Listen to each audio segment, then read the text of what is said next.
Good morning, everyone. Today, we will diving into one of the most dynamic and critical sectors in Indonesia's push for a green economy, the electric vehicle charging market. We will explore this not just as a technological shift, but as a complex economic challenge, analyzing the strategies of key players and the powerful role of government policy. Our goal is to understand the forces of supply and demand that are shaping this nascent industry and what it will take to achieve a sustainable, profitable future for the electric mobility in Indonesia. The central issue in Indonesia's EV charging market is the classic chicken and egg dilemma. Consumers are hesitant to buy EVs without enough chargers, a fear known as range anxiety, but investors are reluctant to build those chargers without enough EVs to make them profitable. Using the Sinophian framework, we can categorize this not as a simple or complicated problem, but as a complex one. In a complex system, the relationship between cause and effect is only clear in hindsight. There are too many interacting agents, from government ministries to individual consumer psychology, to predict outcomes with certainty. This means there is no expert who can provide a single correct 5-year plan. The most effective approach, which we see private companies taking, is to probe, sense, and respond, to run strategic experiments, see how the market reacts, and adapt quickly.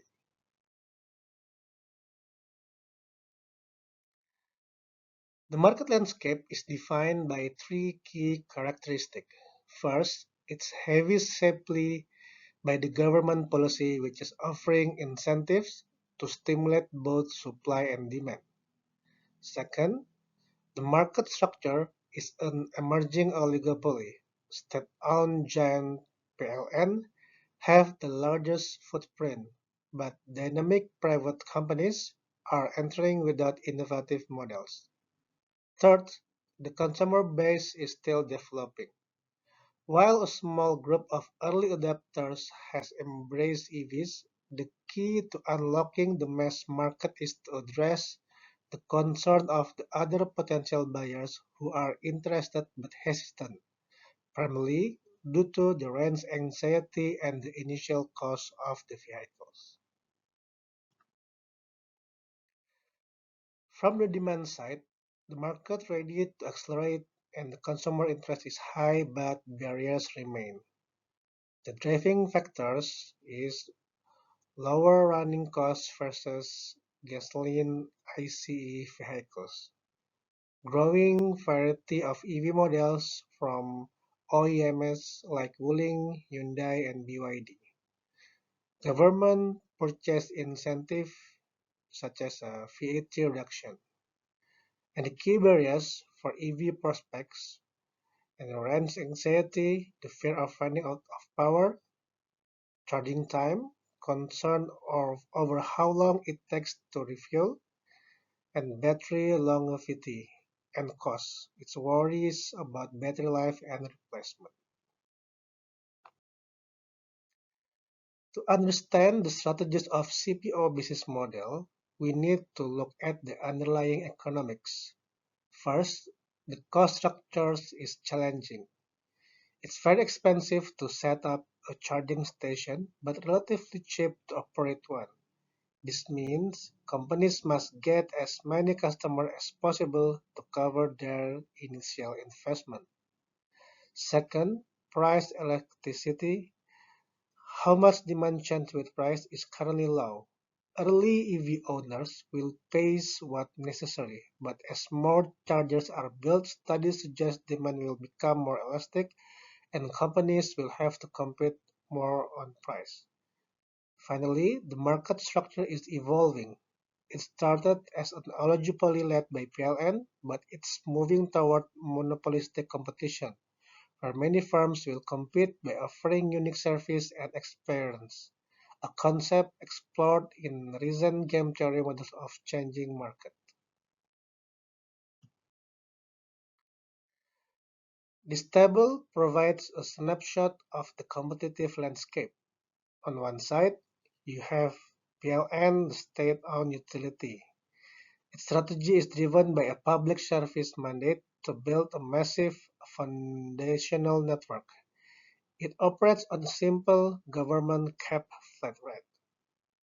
On the other side, you have the private players who cannot compete on scale, so they compete on strategy. Voltron uses a premium, value-based pricing model and partners with car manufacturers like Geely and DFSK. Cassian has introduced an innovative subscription model to build a loyal user base with recurring revenue.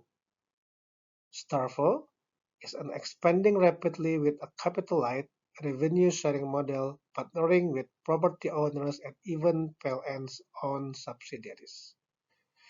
These different approaches are the probes into this complex market I mentioned earlier.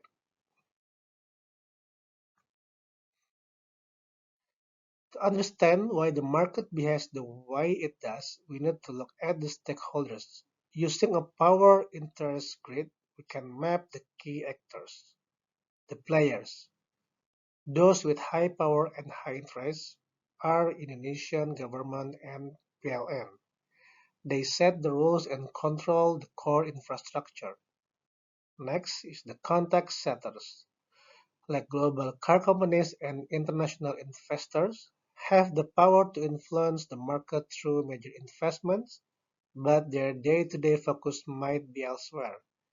This grid helps explain why the government policies, particularly the price ceiling, have such a profound impact on the entire ecosystem. The subjects with the highest interest but low individual power are the EV users and the private CPOs. Their success is deeply affected by the decision of the players, but they have the limited ability to change the rules on their own. Next, regarding the central issue, the impact of the price ceiling. As we know, the government has kept the retail price at 2,467 rupiah per kilowatt hours.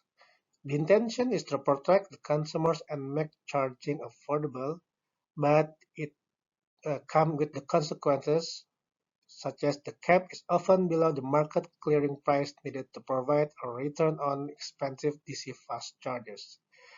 It disincentivizes private investment in the most needed type of infrastructures, which is fast charging.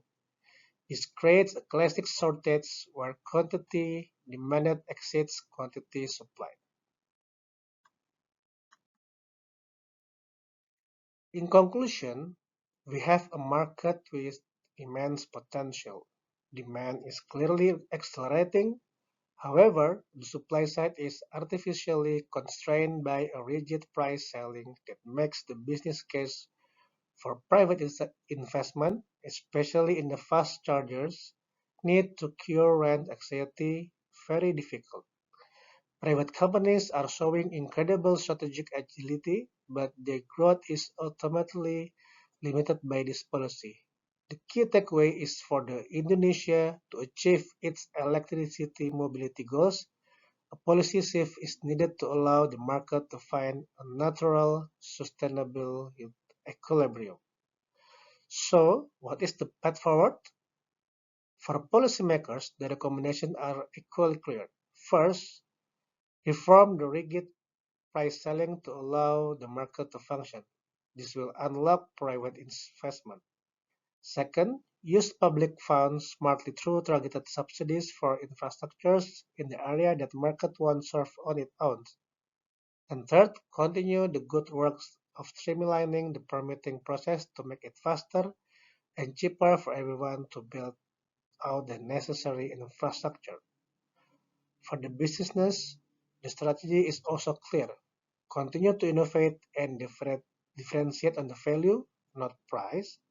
And fourth, strategic partnership to share cost and accelerate growth. And fourth, strategic partnership to secure high traffic location. Okay, that's all from me today. Thank you for your attention.